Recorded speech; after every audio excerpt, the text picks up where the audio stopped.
Gewoonwij is het middags drok op het festivalterrein op het Griene Stroon, maar juster wie het smoordrok. Het wie al langer bekend dat Bluff naar het oerel komen zou. Dat er wie een hele protte meisje die speciaal voor dit optreden een dag naar het eiland kwamen. Zo'n 1000 bezoekers hier een prachtige middag. Maar er wie ook discussie. Past zo'n populaire band wel op oerol en gaat de programmering zo wel de goede kant op?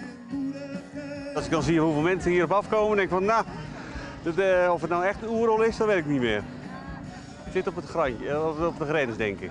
Okay, maar je vindt het ook wel leuk? Het is ook wel heel gezellig natuurlijk, heel leuk. Dus dat dubbel.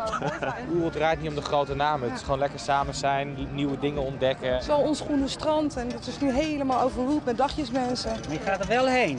Moet je het dan niet boycotten? Nou, ja, we zitten al van, nou, we gaan brieven schrijven, dat is niet leuk. En we horen dat het volgend jaar nog commerciëler wordt, dat er nog commerciëlere bands komen.